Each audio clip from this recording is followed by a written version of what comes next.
Hey guys, welcome back to another Fanlang documentation.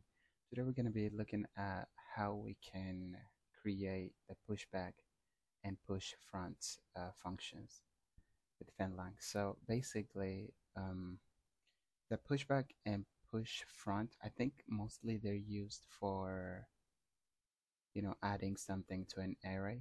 Uh, when you use the pushback, it's going to push the item all the way to the last end of the row basically in the array.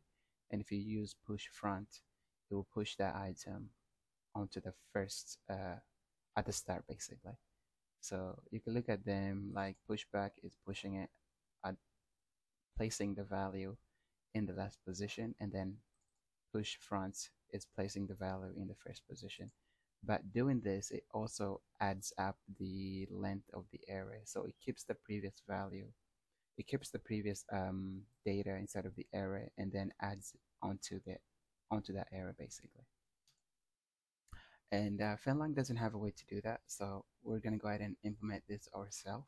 So basically, the way this works is that we have to create a function, and this function has to be called from an array. So for example, the way you create an array in Fanlang is by using the array key and then giving it opening and closing curly bracket, I mean square brackets. In that square bracket is where you would put the data. So if I have 1, 2, 3, and 4, I can go ahead and log it out and access the data just by using the square bracket again and then putting the position of the item that I'm trying to get. In this case, arrays always start from 0. So if you put square bracket and then put an index 0, that would mean the first item, which is number 1. And then if you put 1, it's going to mean the second item, which is number 2. So it's always starts from 0. So that is how you access an array, an item from an array basically.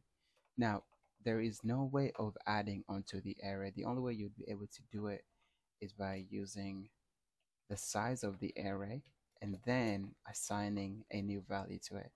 This is how you would add a new value to the array.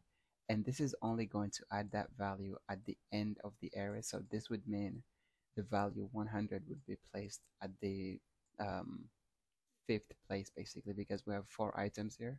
So this will be placed at the 5th place. This size function returns the size of the array, which is going to return 4. So 4 means 5 when you're working with indexing with arrays. So it's going to place this value onto the 5th place, which is 100. That's the only way you can add values on with Fanlang when you're working with arrays. So what we're going to do today is basically add these 2 functions, which is push back and push front. So the way we're going to make this work is that we could use array, the variable array that I just created, and then create an accessor, which I'm going to call it pushback, and then we can assign a function to it. Now this function will take a value basically. So the value could be anything, and once the array is called, because this is pushing back, all we have to do is just say self and then use self.size and then assign the value to that. That is all we have to do. So now if I use array, first I'm going to log the array and then use array.pushback and then give it 5 and then log it again just so we can see if it works. All right, here we go. So let's reload the page and look at that. So the first output gives us 1, 2, 3, 4, and the second output gives us 1, 2, 3, 4, 5. So the reason why the array changed is because we are calling this accessor that we defined, which is right here, and it takes a value which is 5 in this case, and it basically does the same thing that we saw before, which is just pushing back the data. So that is how you would create the pushback function. Now the push front function is way harder than pushback because there's no way of adding of placing a value at the start of the array. The only way we can do that is if we recreate the array from start and then take that value and place it at the start and then do some other stuff basically, so we could append the previous values onto it. And that is what we're going to do. So we have to do array, which is push front, which is going to take a function again and take the value. And then in this case, instead of using the same format, we have to actually create a new array. So I'm going to create a new array just like that. And then later on, I'm just going to go ahead and return that array. I mean, we don't have to return it because this is actually affecting the current array that I'm working with. So we're not going to return anything. We're just going to return, I guess, true or false if it worked. By default, we're going to return true. And same thing over here as well. We'll go ahead and return true as well because it did succeed. So in this case, we could create this temp size, which is going to be, ah, shit. Why can't I spell size? Self.size. And then here we're going to make sure that the current size is not the same.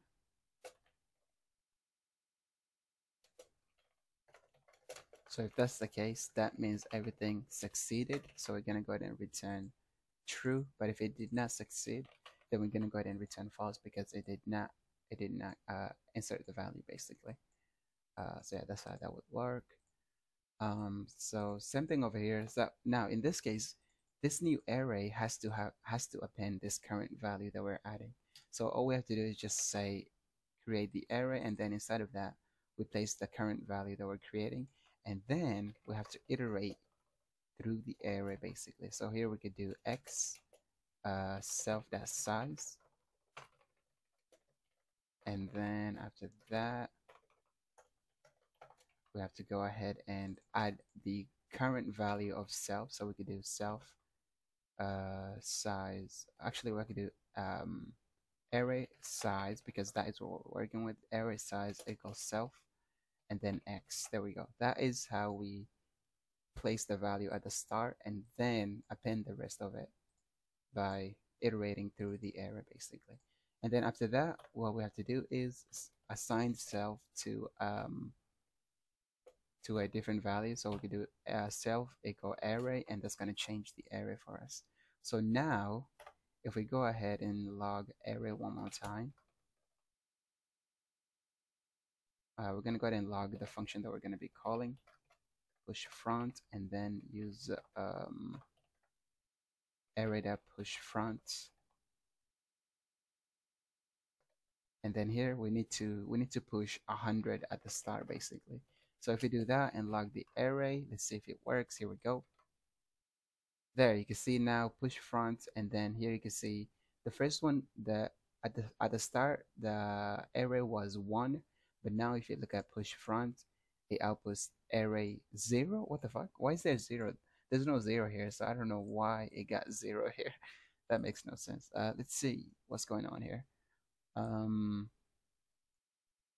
using array size, so we have value 100, and for some reason it has 0 placed. I don't know why.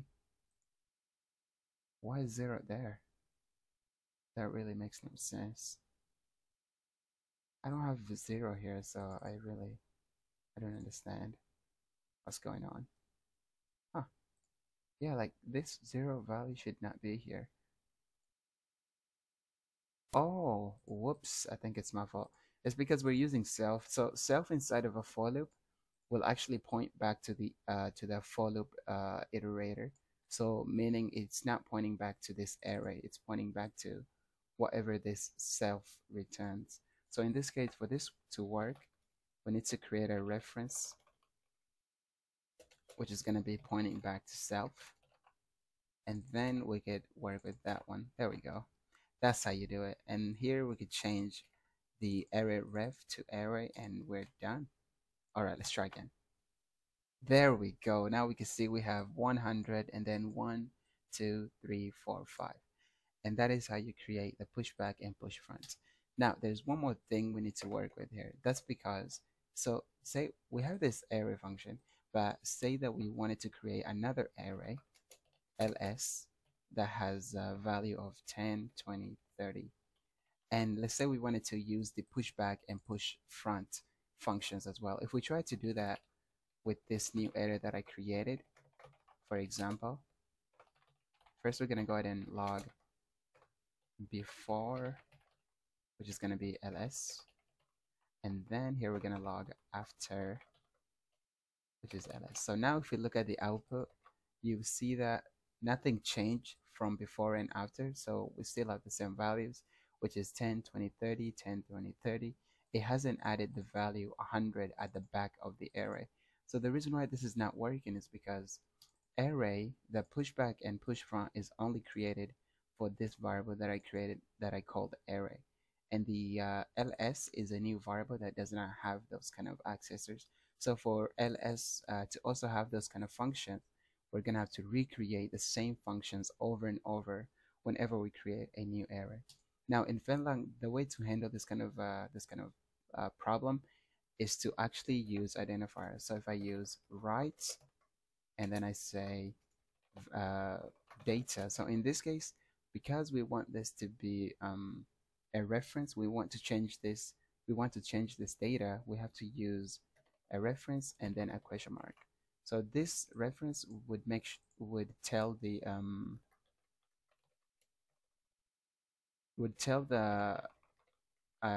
compiler will tell the compiler that we want this array to be a reference, meaning it has to be a variable that exists. And the question mark will tell the compiler if it's not a reference, then just give us the value basically. So we could work with both of them. That's what that would do. And then basically we have to create the function, which is the dot notation and the pushback function. After that, it's going to use parentheses, and then after the parentheses, it's going to get the value, and we're done. That's basically how you do it. So now we're just going to copy the same thing, put it here, remove this identifier, and then let's see, what else am I missing? So in this case, it's not going to be using self because self is now pointing back to the identifier. It's going to be using the array itself. So we're going to use array here. Oh, fuck. Yeah, I'm going to have to call this array ref just to make sure it doesn't have any conflicts. Same thing here.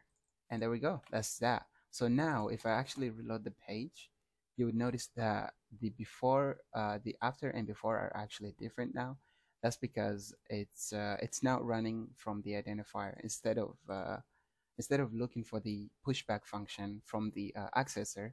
It actually looks for it from the identifier, which is a code syntax that the programmer could write, and the compiler will be able to understand what this pushback function does. So this would mean with everything, even if I create an array like this, so if I say 10, something like that, and then if I go ahead and log this output, you would notice that so you can see here we have 10, 20, 30, 40, and there's no 100, but I'm using this pushback function.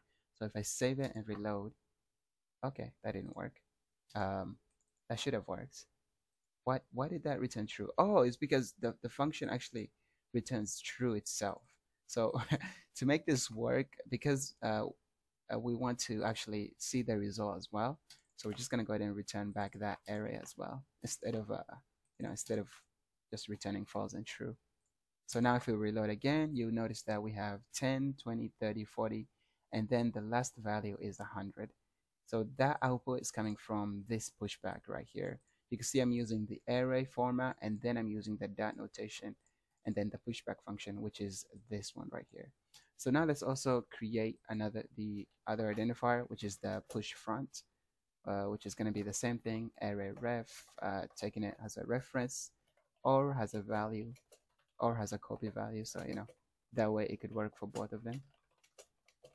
And there we go. And now all I have to do is copy this, put it here, replace the self, just like that. Actually, this time we don't have to use that because we already have the array. So all we have to do is just do that.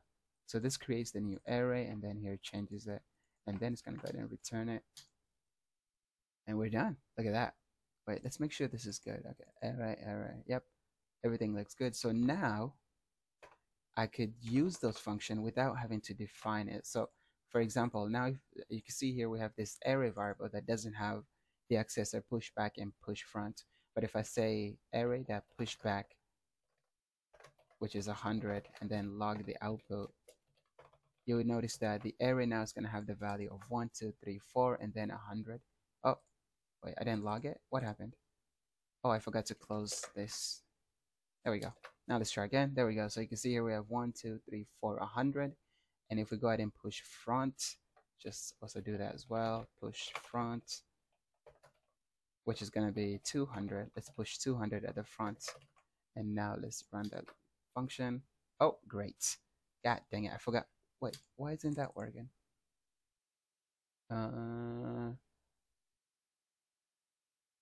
Something's not right. The push front didn't work. Um, what am I missing? Oh, it's this. This has to be a value placement. There we go.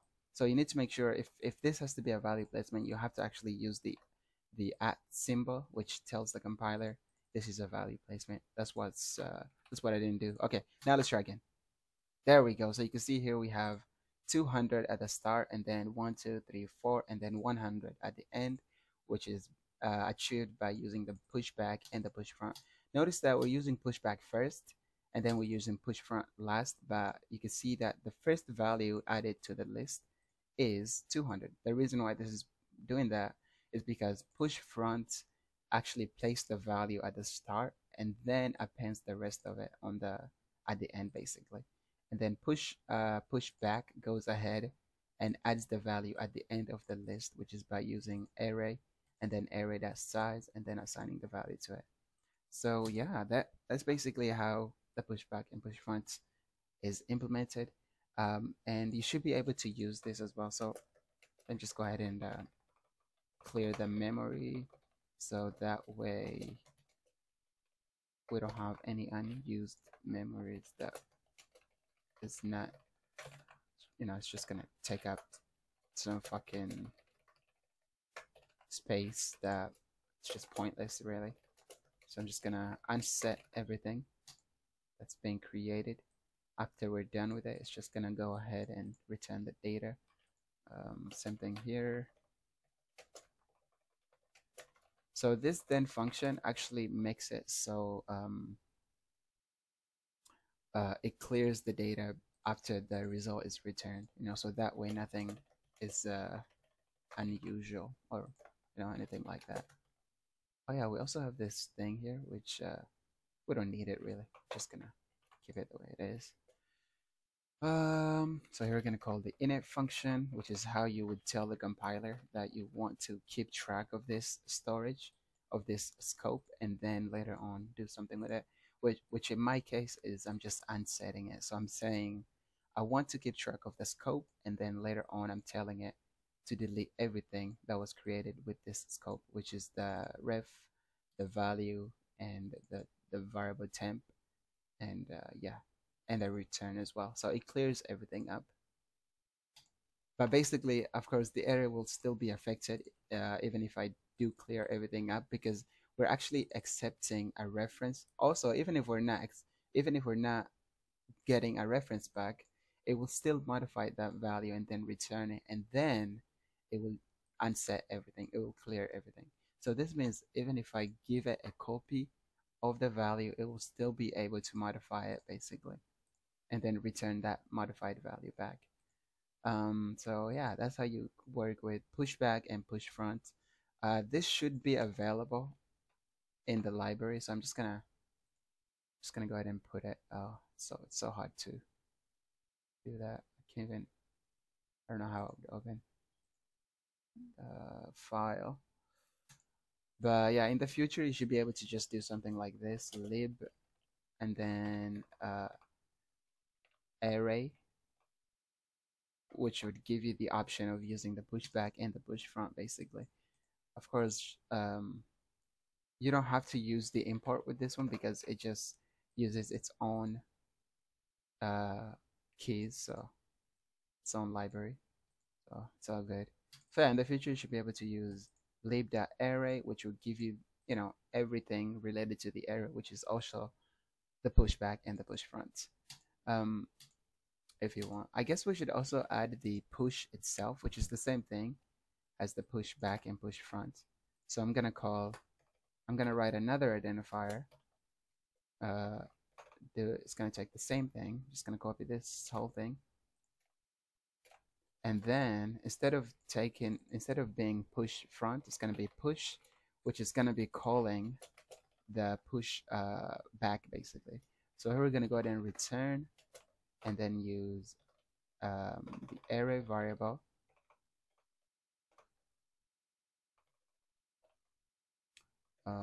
So in this case, we also have to clear this app as well. So we could do and then say return. And in this case, we need to return array ref and then use the push back. And then the pushback is gonna get the value just like that. And then we're gonna go ahead and unset.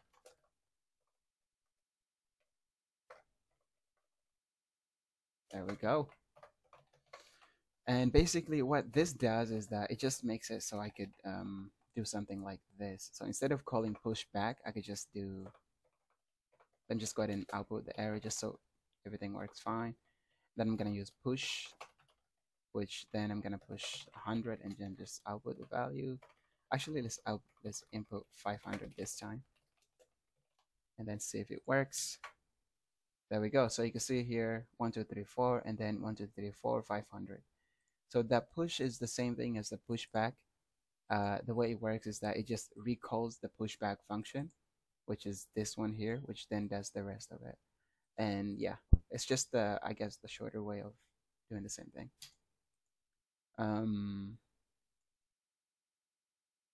So that's that. Of course, we should also have like checks just to make sure that these so basically the way this will work is that if I do something like, let's say I create a variable x and then I assign it to 100 and then I use x that push, this is actually still going to work. So if I log here, you would see that this identifier is actually going to output push because I'm calling the push function. So you can see here the push function was executed even though x is not an array. So if you want to make sure that everything, the variable that we're getting back is actually an array, you could do that by doing a check statement, which is just making sure that this is an array.